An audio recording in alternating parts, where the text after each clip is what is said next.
13 point whatever billion years to evolve in innumerable planets. Like, that's my theory. It's the conjunction of those propositions. Now, that form of naturalism is going to predict life more than theism unspecified. It will. Yeah. But that's only because of the specificity. So if you look at the way I did it, I restricted it to non-ad hoc theories. So if you're building life into naturalism, you restricted it to what? To non-ad hoc theories. If you look at I don't think it's I don't think it's necessary. So I don't think one is any more ad hoc than the other. I think you can have external motivations for either of them, what motivations, like giving the metaphysics of naturalism, what motivations would you have to think that there'd be a life-permitting universe? Oh, you can observe the. I mean, you're not saying there's a life-permitting universe. It's not that's not what's in the conjunction. I didn't say that the universe is life-permitting. I said that part of the conjunction is that we're in long-run universes, and that the motivation for that could just be, observations of wanting to explain certain data, such as like zirconium, isotopes or whatnot. Like, the motivation could have nothing to do with trying to explain life. But if you can join that, like, there's nothing in like the metaphysics of naturalism, like, for example, like for a non. Wait, but hold on. Wait, before you go on, you made a charge that you're saying you're restricted to ad hoc, but I'm just pointing out that doesn't restrict what I'm bringing to bear. Just saying ad hoc isn't going to restrict the conjunction I'm bringing. If I said it's a life-permitting universe, then yes. That's not what I said. So I think it's like, even if you add on the stuff about I think, like, for it not to be ad hoc, there's something in like the first principles of your metaphysics that would lead you to expect something like the long-run universes. Okay, so I don't know what that means. So, like an example, right? For a non-theistic example, there's this philosopher called John Leslie who's written about fine-tuning, and he's a pantheist. And he says from that metaphysics, you'd expect to, since God is everything and everything is good, and life is good, you'd expect metaphysics like that to produce life. But under naturalism, there's nothing in like the basic metaphysical principles of naturalism that would lead you to expect. Wait, the basic principles of what? Of naturalism that would versus lead you. What? Compared to pantheism? Yeah, compared to pantheism or theism. Oh yeah, I just disagree. I think he's wrong. I don't think there's anything more or less likely. I'm not convinced that there's anything more or less likely on pantheism versus naturalism to be permitting for life. Yeah, I think like you have to basically, well, what the fine-tuning people do. I know they do. I just don't think they have an argument that works for that. Okay, yeah. So the argument would be God is good and having. Okay, but that's not necessarily true for pantheism. Like, they can say that that's an assertion. I'm not convinced of that. That there are more possible of all the possible pantheist gods, that there are more possible good gods than bad gods. Maybe there are more possible bad gods. I'd say, like, but he could it be by any chance that the fact that you're saying God is good is because you're ad hocing to explain life, maybe, or maybe there's an external motivation, and if there's an external motivation, maybe there's an external motivation for the naturalist too? Yeah. Well, the question is like what the external motivation is. I don't think even like Okay, so here's the thing that still hasn't been like rebutted.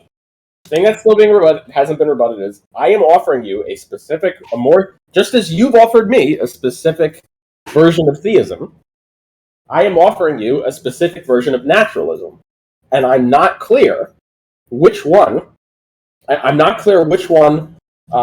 would predict life-permitting conditions more than the other, and I'm also see no reason to believe anyone is more ad hoc than the other.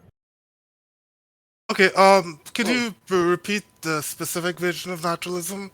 Yeah. it's the conjunction of naturalism and we live in long run universes. Naturalism plus there are long run universes. There is at least one long run universe. And So a universe that existed. So there is at least one universe that existed for 13.7 billion years with hydrogen, carbon, oxygen, all the elements up to iron, and planets. And the motivation for these could just to be explaining those facts. Now that's my theory. yeah, I don't think long-run universes gets you alone to I didn't say just long-run universes. I said long-run universes plus there are planets and there's hydrogen and oxygen and carbon and nitrogen and phosphorus and all the elements up to iron and even past iron. Okay. And all of these innumerable planets, galaxies, solar systems, whatnot, they've existed for 13.7 billion years, maybe even longer. But yeah. So the fine tuning that's necessary for some of those elements you mentioned to exist. So in a sense, you wait, what? Like for it's possible that you could have a universe without any kind of complex elements. It's just hydrogen. I understand that, but not on my theory of naturalism. It's not. Yeah. My theory of naturalism is not possible to have. I mean, if my theory of naturalism is true, then it's not the case that you have those things. I mean, it's also possible to have, like, I could just say the same thing about gods. It's also possible to have gods that are evil. Yeah. But not on your version of theism. It's not like. Yeah. So I'm just making a parallel move. Any move you're making to try and say, well, you know, it was possible to be this other way, such that you were less predictive. I'm going to do the same thing for theism. I'm going to say it was possible for theism to be less specific, such that it's less predictive. Yeah. So when you're making these kind of moves, basically, you're kind of taking this fine-tuning evidence and you're kind of backloading it into the theory, and that's gonna. No, I'm not. Sorry, that's not what I'm doing. What I'm doing is I'm loading evidence into the theory for motivated purposes of explaining the data that we observe, such as and I didn't mention life once, such as the existence of planets, the existence of the fact that they're life permitting is just a secondary thing. That doesn't make it ad hoc. That doesn't make me loading it for the sake or the purpose of explaining away fine tuning. Yeah, I can say the same thing, and I can say the same exact thing what you're doing. I can say, well, the fact that you are saying that God is good is just loading in fine tuning into the God hypothesis. You can explain the life permitting condition. Like, no, you have an easy response to that. You can say, no, there's some external motivation that I'm doing that. I can say the same thing. So yeah. So first, I want to address like what you're doing with naturalism, and then after, I'll address the question of whether you can do the same thing for theism. So I think but with the kind of observations you add in, you could just add in, oh, I observed that the particular constants in this universe are this, and I'm going to front load that into naturalism. And you could completely explain fine-tuning that way. But we wouldn't accept that, because when you do stuff like that, you're basically changing the priors on the specificity of the theory. That's what, and then how is that not what you're doing when you do the same thing with theism?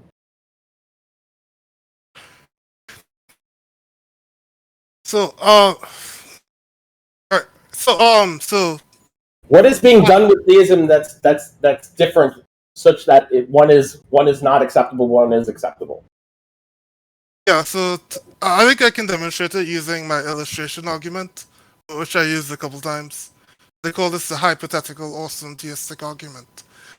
Let's say, theoretically, scientists were experimenting, and they discovered the first 5 lines. Yes. Written on the atom, or is that what it is? Is Yeah, that what yeah, it's going? yeah. Yeah. I So, posted so it. then it's no. It doesn't demonstrate a difference. You can continue Yeah. on. Because you could say, Yeah. oh, we observed this I think pattern. it doesn't demonstrate any asymmetry here, but you can go on just to explain it to the room.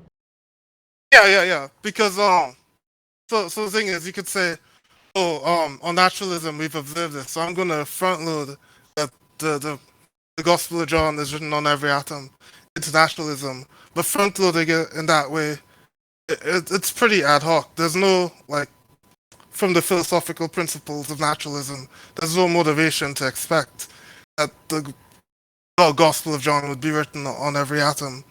If, say, like something like the God of Abrahamic theism existed, you could see, like, he could have written anything on that atom, so it's not necessarily predictive in that way. But we can still see that there's some reason why he'd want to write those particular verses on the atom, which is why we count it as evidence for theism.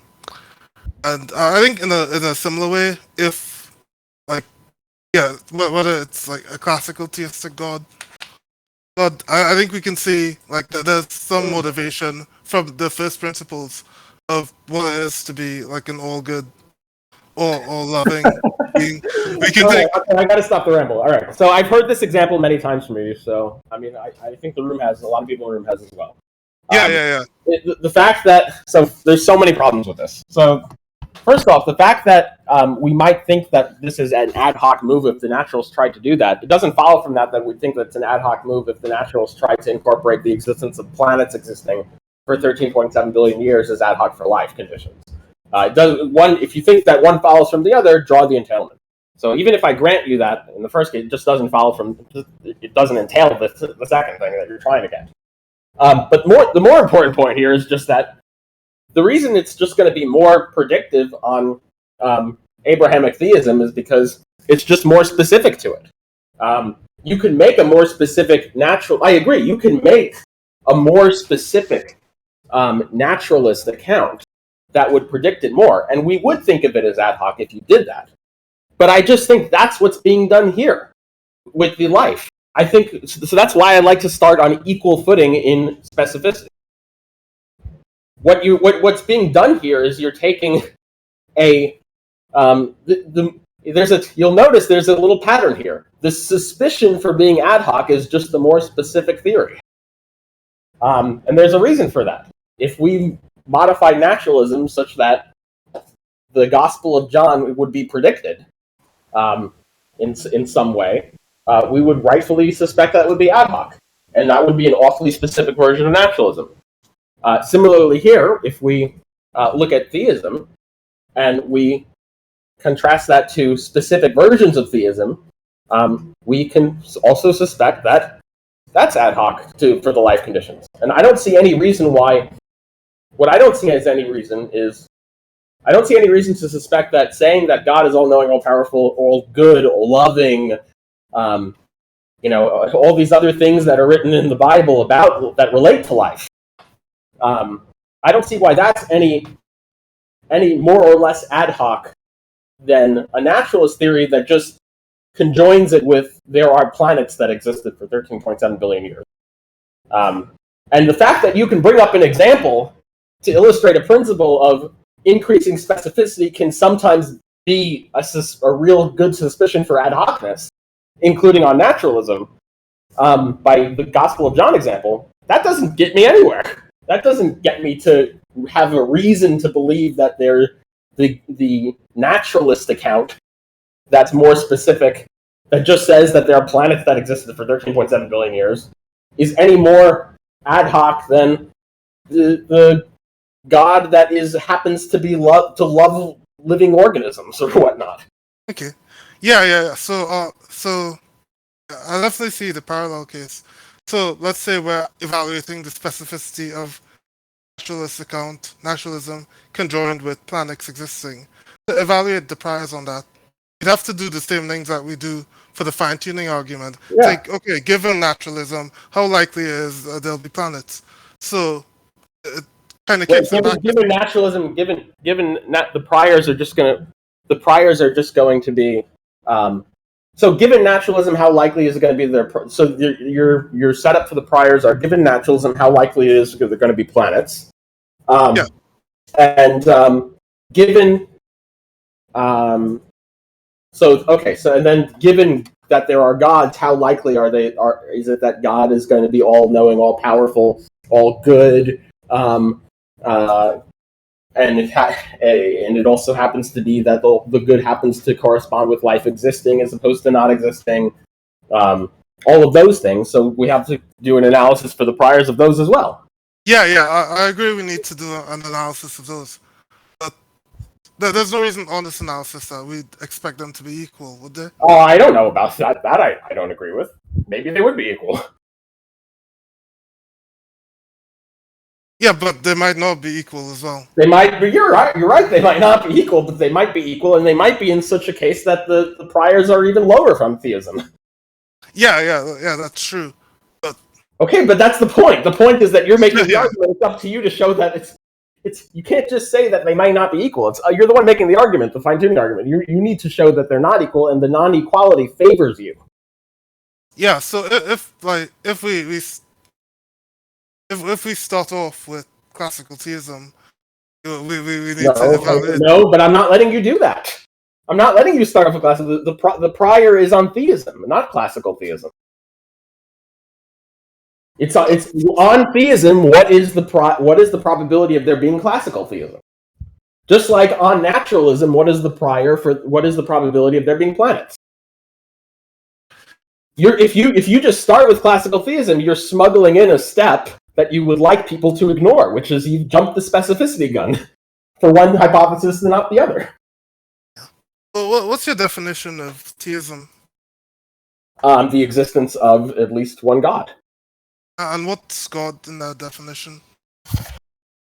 Well, let's see. So God, there are many definitions of God. There's no one true. So you could say that maybe God is like a being worthy of worship, or something. It could be a being. No, it could be a being that created the universe. It could be a being that is far more powerful than anything more than the capabilities that we have. There's many different ways you can construe it. I don't think it's really important to get into the weeds on that. If you do, we can. If you think it's important, we can. I mean, we can just go with God is the creator of the universe. Like whatever created the universe is God. We can say that. That's one account. It's not the only account. So in the dictionary, they say the creator and ruler of the universe and source of moral authority, supreme being. I understand that you can find many different definitions in many different dictionaries for God. Okay, and it's not far off from what I just gave you. So but like the point is just that there's no reason to say that the theory. Ultimately, it's not going to depend on the definition. It's just going to depend on some analysis of the specificity of the starting theory that you're contrasting to. But when you're saying you want to move from theism to this property that he would create a universe of life, you need to start with what your definition of God is and use. I gave you one. I gave you one. I gave you a non-proprietary one, by the way. But where does that definition come from? Okay. I mean, let's see. So. So give you a definition. Let's give you want me to. Yeah, but honestly, naturalism is going to have a specific definition as well. You're right. There are different. Yes. So the point is that there's an analysis of specificity on the definitions that we're giving them. So then we're just gonna then all that's going to result in is we're going to have to do our best to get the two starting off to be just as specific to match priors. That's all. Yeah. So but that's not what you're doing, though. That's not what. But you're not doing that. That's the problem. The problem is you are starting with classical theism, and every time I point out to you that just like I can start off with a subset, just like you're starting off with a subset of theism, I can start off with a subset of naturalism. And you're trying to resist me in every way of doing that, and you try to start off with one but not the other, and I'm just going to keep reminding you that I'm not going to let you do that. Now, if you want to quibble about which definition is more specific so that we can start off on equal footing, that's fine. We can do that. But I'm not going to let you smuggle one in over the other. Yeah. I see. I see what your concern is, and yeah. So I think as background, no, not so much for the argument, but as background, you need to argue that the move from you'd have to start off with naturalism and theism on equal footing, and if you're adding in stuff like you go from theism to there is a God who would want to create life. You're gonna have to make some argument to move from there's a God to there's a God who would create life. And in naturalism, you'll have to move some argument. It's like for one like say like naturalist thinks for the basic laws of physics are all there is, and you're gonna have to move from that fact from the basic laws of physics to how likely is there's gonna be planets and certain elements. Well, you're gonna do yourself a disservice if you frame it that way, because if the basic laws of physics are all there is, then the probability of forming planets is going to be very high. It's just that the possible laws of physics, the possible constant values on whatever modality we're talking about. I think even if we're doing the epistemic probability, like Bayesian degrees of expectation, like even saying that the basic laws of physics, that doesn't change your degrees of expectation for what laws of physics are. Are there constant values set on the basic laws of physics? Are the cosmological values set? Is the inflationary constant? No, they're not set. Oh, they're not entailed either? The constants and the initial conditions. Are they entailed, is what I'm asking. Is there like a law-like entailment of what they will be? No. It's okay if you don't know the answer to that. If you don't know the answer, just say you don't know, because I don't know. Not according to the current laws of physics. But okay, so we're gonna look that up because I suspect you don't actually know the answer to that, and you're just answering to move the debate along. No, but that's the basis of the fine-tuning argument. That these constants are free parameters. No, the basis of the fine-tuning argument. No, wait. The basis of the fine-tuning argument is that the laws couldn't. The constants, which by the way, I know a lot of constants show up in laws, so it's not like I know at least some of the laws entail some of the constants. So don't try to talk to me like I'm born yesterday. I know that this is not true. So the point of I take the fine-tuning argument to just be that there are universes there are possible universes that our universe could be with widely differing laws, widely differing constants. Maybe some will be entailed by the laws, maybe some would be just part of the laws, but regardless, the overwhelming majority of those are not life permitting. At least as we understand life. Yeah. I think the distinction that I've read, it's the fine-tuning reviews and stuff. There's the laws like you'd have gravity is equal to G m1 and whatever over R, and the law would be like the mathematical formalism, and the constant would be that free parameter, the G, in it. So, according to all physics right now. Okay, so then it depends. Then it just depends if you think that if the G is being the specific value is part of the law or not. Then it's just a semantic dispute. Yeah. That's why I think. Yeah. All right. That's fine. That's fine. Yeah, the difference between the law and the constant. Well, it's the difference between a variable and a constant. The law includes the constant. It's just that the law has constants and variables in it. The constant. It's a semantic dispute whether you say that it's a different law if you can just say it's a different law if G is different. It is a different law. I mean, it results in different outcomes. If G was if G was negative, or if G had a different sign than it currently does, we would be repelled, right? It wouldn't be gravity. It would be flying. It would be repulsion, right? The constant could just have a different value, and we wouldn't even fall to the ground anymore. Yeah. I think be zero. Yeah, an example that I read in the fine-tuning review was say if you're talking about the masses of the elementary particles, there's only so much mass you can put in a particle before you get a black hole, according to our current understanding of physics. So So that's a bit. But I don't see how that. That's not getting you. I don't see the relevance of that. Yeah, no. That's the difference between like the parameter, which is like the mass of the elementary particles and the underlying laws. Yeah, I'm not. I don't see how that's relevant to what I'm saying. I don't see how that addresses what I'm saying. But regardless, like, I don't think it's a substantive point anyway. Look, ultimately, what you want. So, look. So, the main thing here is just that, if as written, your argument, I see no reason to accept premise 3, and if you specify it down to a more specific version of theism, I can grant the whole argument.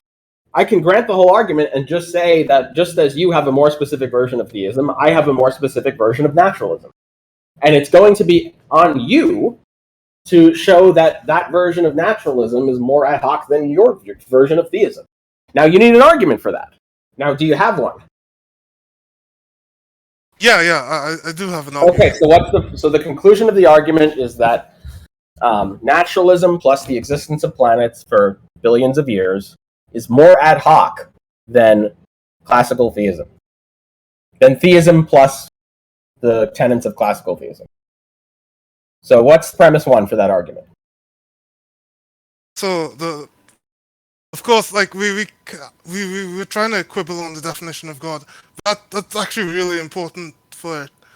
Like for example, if like for sorry, what was the first premise? So I'm saying like right, yeah, you gotta move from theism to classical theism. Yeah, you gotta move to but what I want is an argument that your move from theism to classical theism is less ad hoc to the to explaining life than the move from naturalism to naturalism plus planets for billions of years. Now, do you have an argument? Do you have an argument for that? Yeah. Okay, so what's the first premise of your argument? So under the definition of theism, God is a being worthy of worship. Wait, under the definition of God, God is a being that's worthy of worship. Oh, okay. So if no one worshipped God, then there wouldn't be a God. No, he's worthy of worship. Worthy. So he could be worthy of worship. Worthy of worship. What does that mean? What does worthy of worship mean? Oh, a being who it's morally appropriate to worship. What does that mean? Do I need to bring up a definition? Yes, I don't know what your definition means. I don't know morally appropriate to worship. I mean, it's to display feelings of reverence and adoration. Okay, so if no one displayed feelings of reverence or adoration to God, then there wouldn't be a God. Is that right? No. I'm saying he's worthy of worship. Wait, but you can't make that move because when I asked you what worthy is, you said there were feelings of adoration. No. Worship was the definition of feelings of adoration. Okay, and then what? Oh, so okay, and then worthy. Wait, so what does worthy of worship mean? What does worthy mean? Let me look at worthy. So the dictionary, having qualities that merit recognition. What is the merit? What's the merit there? It would have to be like some kind of norm. Yeah. Okay, so I only understand norms in terms of desires. If you understand norms in terms of some other thing, so here's where the move is going to go. So if you want to say, the norm is a desire, I'm just going to ask you if there were no people without any desires, would there be no God? You're not going to want to say yes to that. So you're going to try to understand norm in some other way, and I'm just going to ask you what other way that is. And then you're going to try to get me to understand it, and then I suspect I'm not going to understand it because many people who have argued moral realism to me couldn't even give me a definition of norms that I even understand. Yeah, I'm a moral realist. So I know you. I believe it. I believe it, buddy. I bet you are a moral realist. Yeah. So. Yeah. So. Okay. Here's the problem. Then the problem is, to me, your definition. I don't think I can't evaluate your argument then because I don't have. if your argument is going to rely on terms that are going to be gibberish to me. Okay. Yeah. That's definitely. Yeah, you kind of dive deep into the metaphysics. I don't know if that word is gibberish either. Okay. Yeah. Let's see as well. Yeah. So just like an analogy, like for example, say like we could compare Newtonian physics to relativity physics, trying to determine the priors on those. Those are going to be really inscrutable, but we can still say that there's specific pieces of evidence that more strongly predicted by general relativity, and we can take that into account. And say, oh, the evidence strongly confirms this, even if like it's hard to evaluate the priors. Yeah, it's just that when we have similar, when the theories are similarly posited in terms of their specificity to a degree that I am confident that they're inscrutable. So in a case like that, I'm not convinced that the evidence is more predicted on one than the other. In the case of the God versus naturalism, like if you were to just give me theism versus naturalism, I'm not convinced that life is more predicted on one than the other.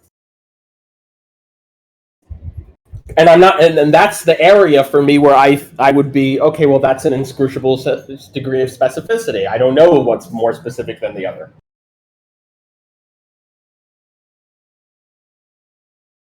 So this is where we are. Yeah, definitely. Your argument as written, it fails on premise 3. I see no reason why anyone would want to accept that on premise 3. And if you modify that to classical, from theism to classical theism, I can just grant the whole argument and just say that the view is that I just don't have a view of naturalism simpliciter, just so that you don't have a view of theism simpliciter.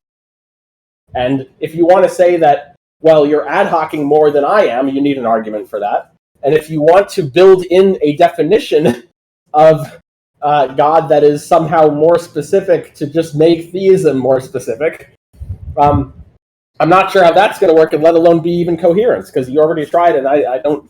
So far, the definition was just gibberish. So what you're going to need to do is you're going to need an argument. You need an argument that you need to either do one of two things. You need to say that what would be interesting is to either be able to say that theism simpliciter predicts the evidence more than naturalism simpliciter, or you can say this specific version of theism, which is classical theism, predicts the evidence more than this specific version of naturalism.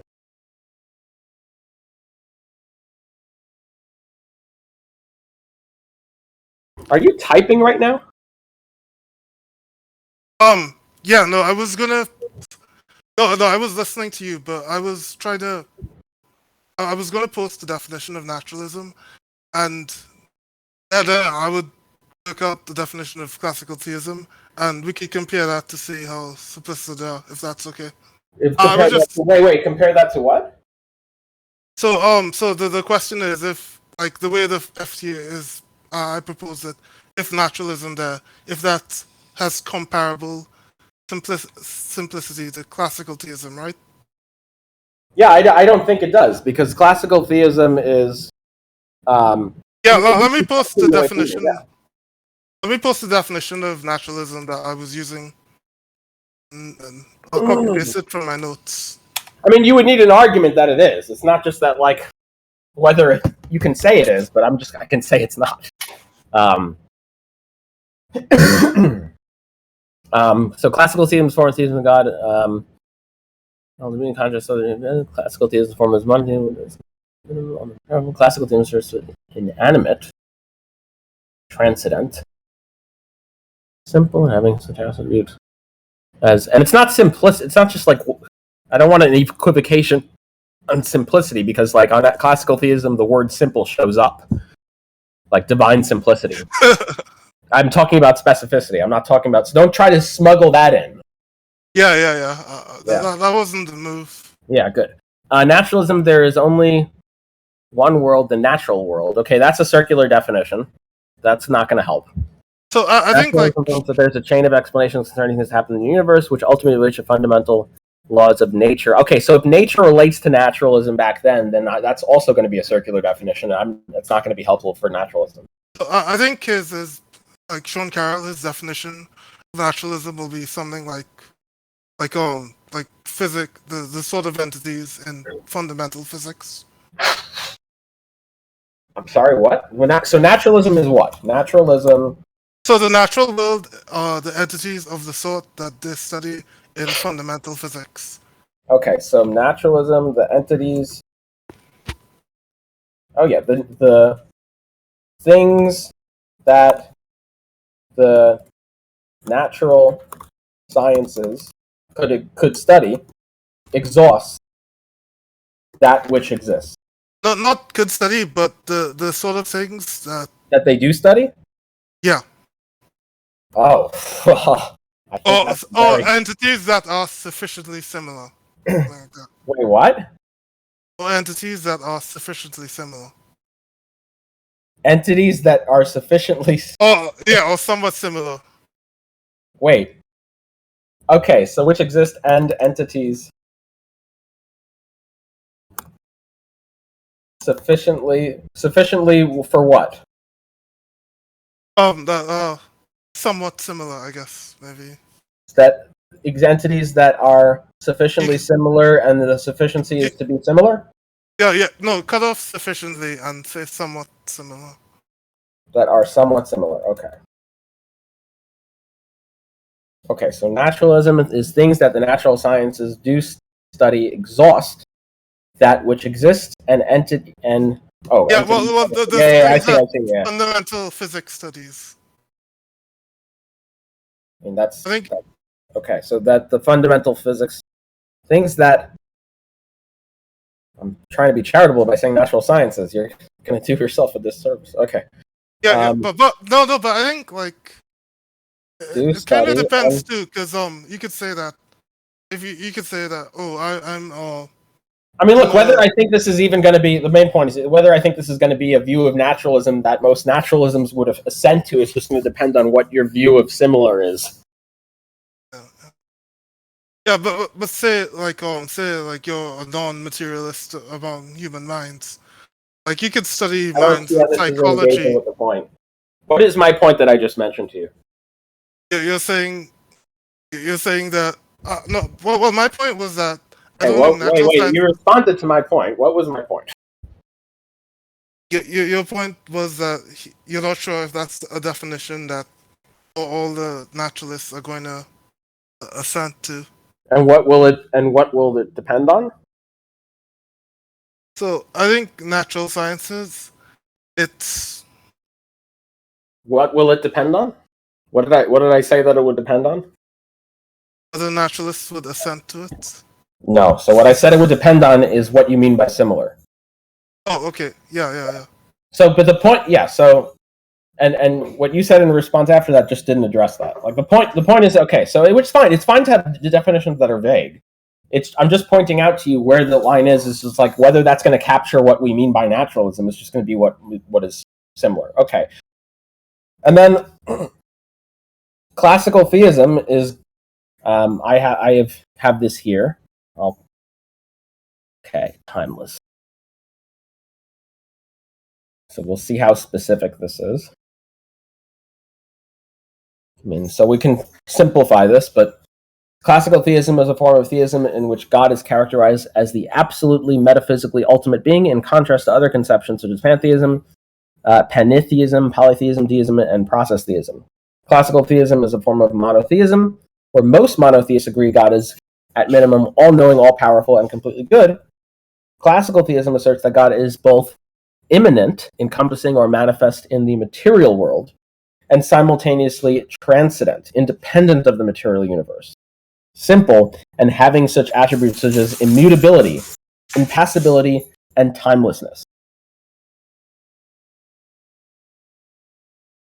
So that's the definition that I have of classical theism.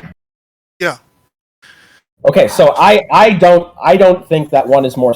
I don't think that they're of equal specificity. And in whether you disagree, you could disagree with that. You can say they're of inscrutable specificity, but you need, if you're the one making the argument, it's on you to show that. Yeah. So, but I think that definitely. So I think your natural sciences thing, it's too vague. What Wait, this is not my natural. This is your natural sciences. I wrote what you gave me. Oh, I posted what the definition I was using was, quoting Carol. I wrote what you told me verbatim. I didn't put any definition of naturalism on my end. I didn't insert anything. Don't call it my definition. I didn't say natural sciences. I said fundamental physics. Fundamental physics. Oh, fundamental physics. Okay. I mean, again, like, I just want do you have? I know you don't have an argument formalized for it, but like when you do, so here's where I want to pick the conversation up, because I don't want to go in natural language when I'm clear on what I need an argument. What I need an argument for is that one move is more ad hoc than the other. The move that the naturalist can make is more ad hoc than the move that the theist can make. Here. Like, that's ultimately what I need. Yeah. Okay, and that's what I would like in a formal structure. I think. And when you have that, I can pick it up. Yeah, it's really going to be difficult for that informal structure, because, and it's going to get into bigger metaphysical issues too. Because, like, but then that's fine. But then where I'm left at is just to say that the entire argument could be granted, and that doesn't give me any reason to move me any closer to belief in God or a designer. Yeah, but I think so. I want to argue that the basic definitions of naturalism and classical theism are comparably complex. You can not. I don't care about complexity. I care about specificity. Yeah, they're comparably specific. Yeah. Okay. Then you can. If you have a formal argument for that, then that's fine as well. But if you think about naturalism, like the laws of physics, many of them. It's really specific. But that would just be one. Really, well, maybe I don't know if it's really specific. Maybe it is. Maybe it isn't. But the point is just that. The point is just that the specificity also has to be tied into being ad hoc. Like, there needs to be something. There needs to be, because you can have things that are more specific that are less ad hoc, and things that are less specific and more ad hoc. I agree. There's some correlation, but the ultimate thing you're looking for here, the reason you're trying to argue one is more specific than the other, is you're trying to make the case that one is more ad hoc than the other. So that's going to have to come into some argument. The specificity is going to have to play in. If it is an argument you're making, the purpose of the argument of the specificity would be to in servitude of the argument for ad hocness. But ultimately what I want is the ad hoc argument. What if I have an argument that classical theism and naturalism, they're comparably specific at the start? Then you would have the first step, but you would also have to tie that into how that means one move is more ad hoc than the other. You might be able to do that. I don't know. But ultimately, where it needs to end is that one is more ad hoc than the other.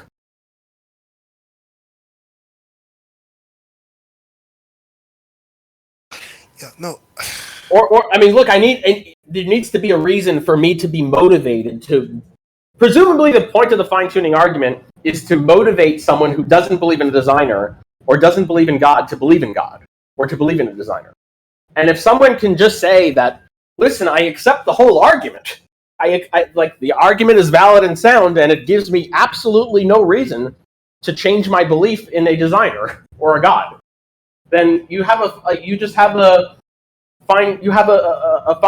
valid and sound fine-tuning argument that's just impotent. So I think there's another approach that we could explore too, and that, say, if you have a specific versus a non-specific.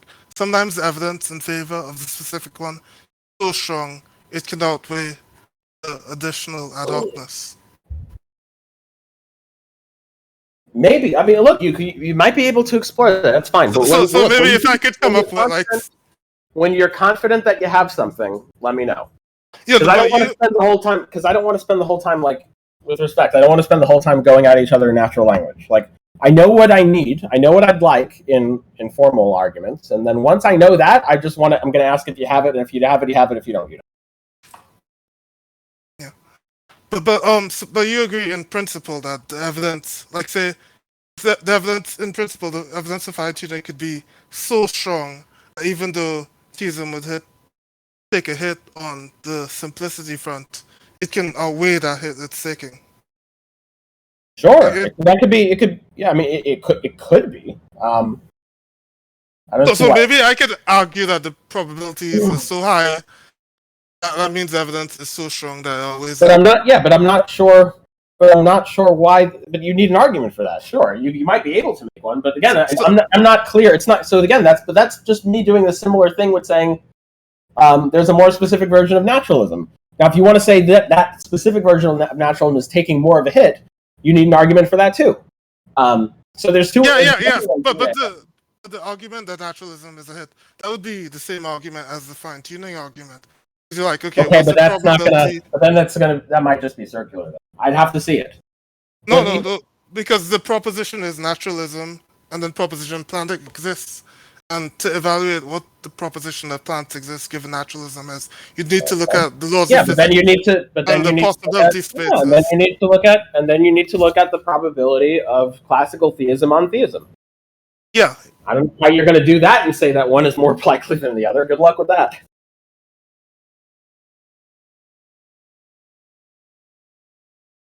Yeah, but you agree, like say, if you think the possibility space for naturalism to planets, if that possibility space for naturalism is bigger than the possibility space of theism, a being worthy of worship to classical theism. Yeah, I don't know that it is. Theism, it's going to take a smaller hit. No, I don't know that. I don't know. Classical theism might take a larger hit. Yeah, but if theism might take like a crazy, insane hit, even more than naturalism plus the planets. It could be that classical theism on theism is like incredibly improbable, and it's like so improbable that it's even less probable than planets on naturalism.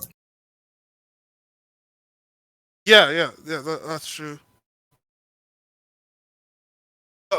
So you agree that we have like a good way to evaluate the possibility space for naturalism and planets? I agree that we know what would be required for this to go through, or at least we know the approach that to take. I don't agree. I don't agree if we could successfully do it.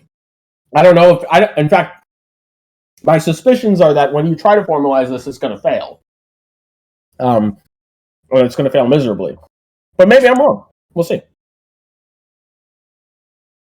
Okay. I kind of want to outline something.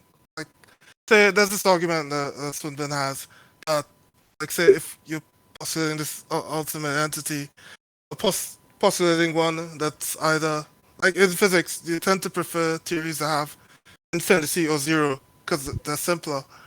And so, if you're positing an ultimate being, it would ultimately be simpler for it to have no power or for it to be all powerful. So that's the way that you can. But this is a completely different argument. This is like an argument for theoretical virtues. Like that's a completely different analysis. Like the naturalist, maybe it may appeal to some theoretical virtues on their end. You might appeal to some theoretical virtues on your end. But that's what? Wouldn't that be related to the ad hocness? Though? No, it's related. Well, no, it's not related to the ad hocness. It's related to theoretical virtues that may counterbalance ad hocness. That's just comparing theoretical virtues to theoretical vices. So let's say hypothetically, if you can have a more virtuous theory that's more ad hoc. You can have a theory that has more theoretical virtues but is also more ad hoc than a theory that has less theoretical virtues but less ad hoc. You just have a more virtuous theory that has more vices, that has these theoretical vices that count against it. Yeah, but the And question. how to weigh them is going to be very hard. Yeah, the Generally. question. Yeah, but yeah, so like say we. So I think in the real world we have a lot of people who really are interested in comparing like something like classical theism and something like naturalism, and I many of these. understand that. You're one of them. Yeah, and many I of the. don't care. I don't care about that. I don't Okay. care if everyone in the world wanted to do that. I mean, I'm just going to point out that there's an unfair move that's being made here, or at least, I mean, and if you don't want to argue about fairness, I'm just going to say that no matter how many times you do it, I'm just going to say that this is the same response that can just be given again and again. I can grant the whole argument, and so long as I just say that I'm not sure that mine is any more ad hoc, my version of my subset of naturalism is any more ad hoc than your subset version of theism, I have no reason, if your argument is valid and sound, to believe in any higher credence to a designer or a god. And so long as I can keep saying that, it doesn't matter how many people are interested in this. Yeah, I'm thinking a bit. You know where you need to go. Is there more? You know what needs to be done here. You know the work that needs to be done. Then is there any more to say than to just for you to work on it? So I think like similar to the Newtonian mechanics and general relativity example, sometimes the priors really are inscrutable, and assessing that is going to be somewhat subjective in the end. I suspect that I'll have to appeal to some kind of moral realism to be able to get me Then from you're theism. going to have to. And yeah, and you don't accept moral realism. Yeah, so you're going to have to convince me of what.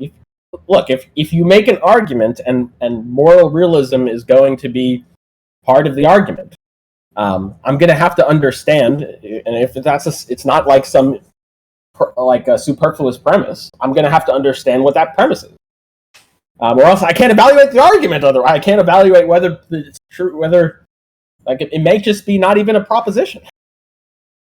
So yes, I'm going to have to evaluate. But yeah, I mean, so again, like you know what needs to be done. So like where we are again is just yeah. Yeah.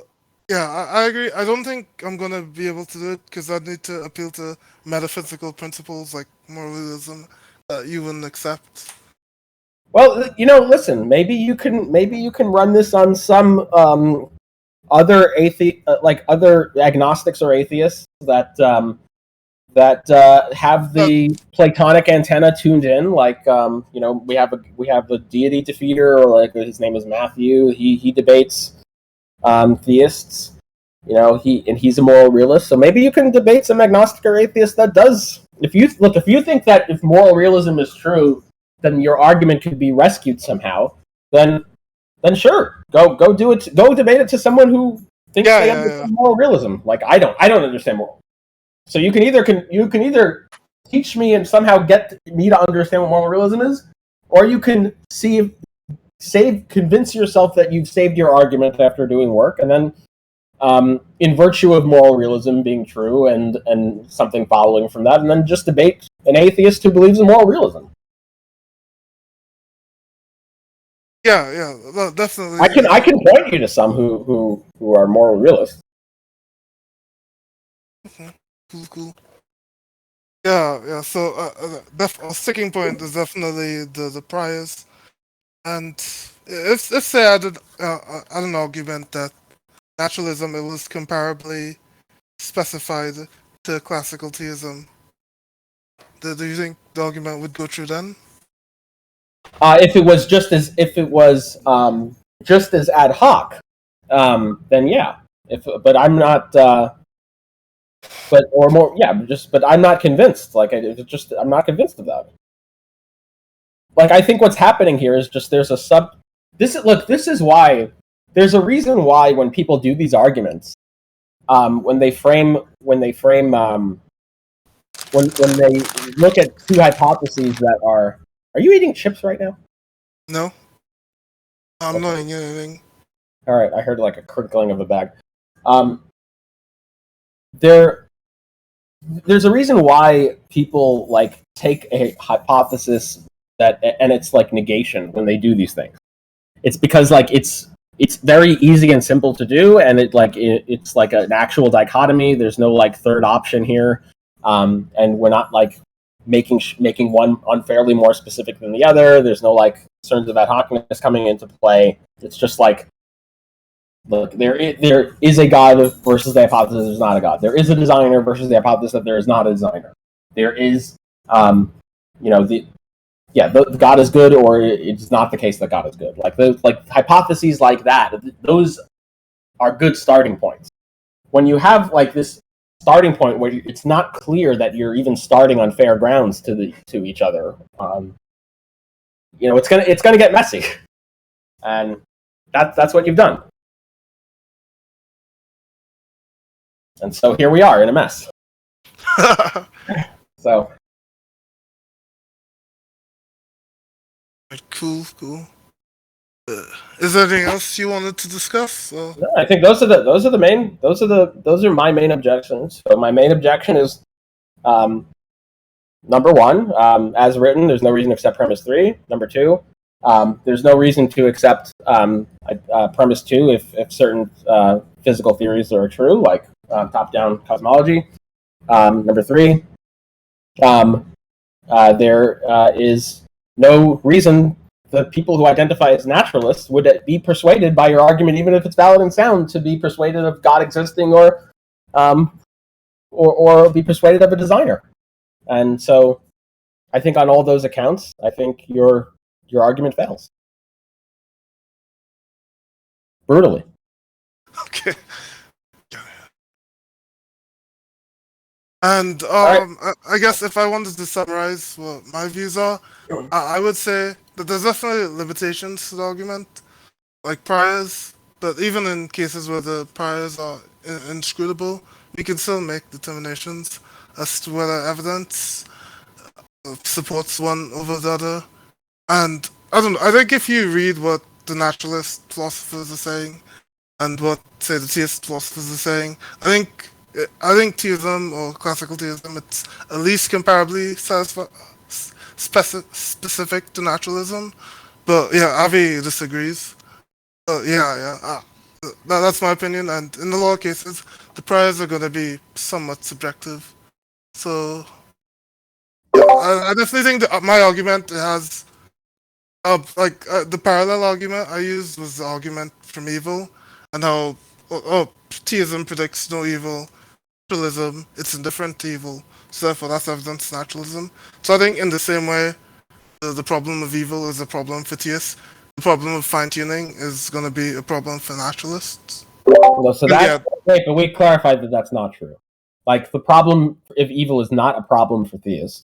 The problem of evil is a problem for classical theists. Yeah, okay. Yeah, so... that's an unfair move. Like, it's an unfair move to the theist, actually. Like, the theist, it's not clear that the evil is a problem on theism, because it's not clear that there are more possible gods that are good than possible gods that are bad. It could be that theism predicts evil more than non-theism. It could be that the majority of possible gods are just evil, and evil is actually evidence for theism. Yeah, well, I would say that for God, in the definition, it has to be a being that's worthy of worship. So he has to be at least... Yeah, I don't know what that means. Now we're going to go into the circle again. I don't know what words... Yeah. This moral realism fucking shit. Okay. All right, let me know when you have an argument that you think rescues your argument, all right? All right. Yeah, all right. Thanks for discussing, Avi. All right, later. Anybody else want to discuss? So...